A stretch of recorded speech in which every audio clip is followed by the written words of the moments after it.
Okay, Phase 6 announcement. Let's see what they've got to say about Phase 6 Season of Discovery. Face your fears when you gather your allies to confront the old god Cthulhu in Encourage and the dragons of Nightmare in the Nightmare Grove, plus more in Season of Discovery Phase 6. Before you go charging into Encourage, you'll need to begin your journey with the Scepter of the Sifting Sands questline, which begins ahead of the phase on November 12th with regional resets. Okay.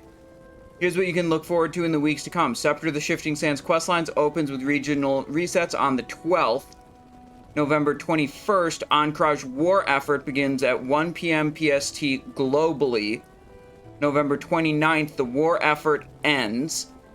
The war heralding the arrival of Anubisath and the Karaji warriors begins on December 4th. And on December 6th, the Temple of Encourage, Ruins of Encourage, and Nightmare Grove open. Okay.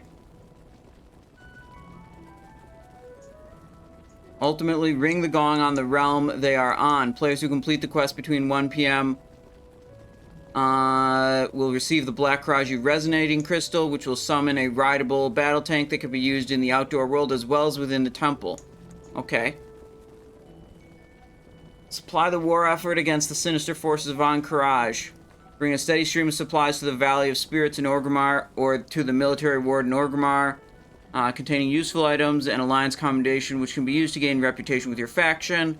Many of the necessary supplies can be obtained as loot drops or purchased from the auction house. Having a profession that helps you acquire these supplies will also come in handy. Here's a list of items you'll need to set your sights on collecting. Where? None of these are links. There's no links. Where's the list of items you'll have to set your sights on collecting? This is a stupid post. Who proofread this? It seems like the war effort automatically completes, and this is just like a 1 week period where you can turn in supplies if you want to, is what it seems like to me. Pushing back the enemy. Join the battle to push back the Anubisath and Karaji warriors, which can be found in the Barrens and Thousand Needles for low-level players, Silithus, Tanaris, and Feralus for higher-level players. Defending against these incursions will give players a chance to earn gold, experience, and reputation with the Brood of Nozdormu, along with a higher chance for rare drops. Like, I assume there's like world drops, like Alcor's Sunraiser and Tibu's Blazing Longsword. Because historically, these invasion mobs had high drop rates for those type of items. So I'd assume that's what they're referring to. At the completion of the 48-hour war, the Ruins of Encourage and the Temple of Encourage opens, allowing players access to the dangers and treasures within. Players will need to decide how far they want to push their luck to earn the greatest reward with a new system. I'm getting so tired of variable difficulty bullshit. Man, after each boss, they'll need to make a choice between cashing in their rewards or enabling more challenging mechanics and trying for better loot. You'll need to balance the risk and the reward against each other, as too many deaths in the raid could mean your team earns nothing at all. Great. So we're getting punished for trying the hard stuff and then failing. Let's read on.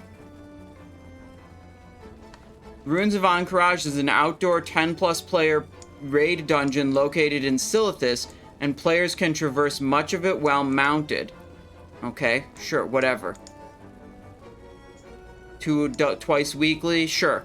Kurnax, Rajax, Mome, Brewer the Gorger, Amos the Hunter, Osirian the Unscarred. That's what we know.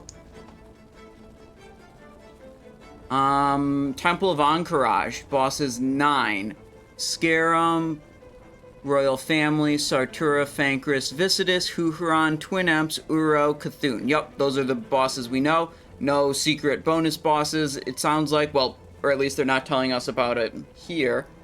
20 players, once weekly reset. Nightmare Grove. Players can now face the Dragons of Nightmare, Emerus, Lethon Terror, and Ysandra in a single instance in the Nightmare Grove. Players can access the Nightmare Grove from the Emerald Dream Groves and will fight one of the 4 dragons of Nightmare in whichever grove they first arrive through. Thereafter, players can teleport to each boss in sequence. Okay, that sounds fine. I mean, the dragons were pretty much expected. They would be instanced like all the other previous world bosses, so that's pretty much as expected. I am sick and tired of this bullshit, like, variable difficulty in all the raids. Like, I'm actually so upset about that. Let's see, the raid's not full yet. They're posting the soft reserves. What it sounds like, after each boss, let's see, players will need to decide how far they want to push their luck to earn the greatest reward with a new system. After each boss, they'll need to make a choice between cashing in their rewards or enabling more challenging mechanics and trying for better loot. You'll need to balance the risk and the reward against each other, as too many deaths in the raid could mean your team earns nothing at all. So what that sounds like to me is there's like a limit to the number of wipes you can have, or number of deaths specifically, and then like the rewards you were cashing up vanish. You don't get them. And that means people are going to be punished for trying the new stuff. And it's absolutely a mechanic that's going to encourage gatekeeping. It's absolutely... Think about it. You don't want to invite some idiot to your raid if them dying on the bosses or screwing up a boss attempt is going to affect everyone's loot outcome. Like, it's entirely a mechanic that's like, oh, limited number of deaths. If you die too many times, if you wipe too many times, you lose the loot potential you had before. Yeah, absolutely. You're going to gatekeep the shit out of these raids to make sure you don't have casuals coming in, ruining your raid.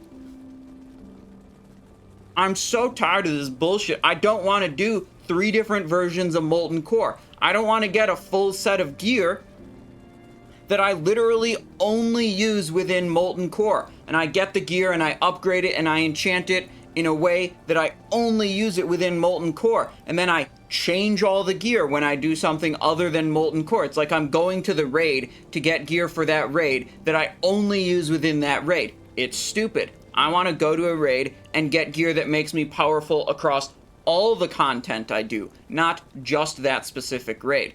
And then we go to Blackwing Lair, and Blackwing Lair is probably the least bad of the 3 so far. But it's like, I just want to do Blackwing Lair, man. I have some cool new abilities with runes. I don't want to have to worry about, you know, which combination of affixes and, like, difficult mechanics I do in Blackwing Lair. This, I think, maybe it's just my, like, initial reaction, but I think this, on Courage 1 might be the worst of all of them. This might be punishing you for wiping. It's like, at least in Blackwing Lair, you could be like, we tried the hard thing, we couldn't do it, and then we go on. And, like, you can still get loot. This is not good.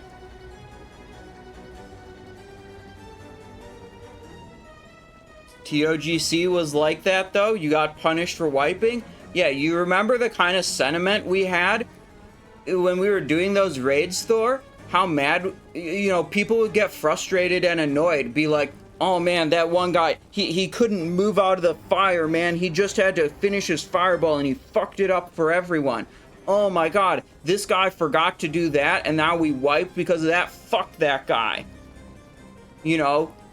It created so much infighting when there was, you know, this extreme punishment for wiping. That's my thought. I think this is a bad system, and I would be very happy if this system gets changed before this phase goes live.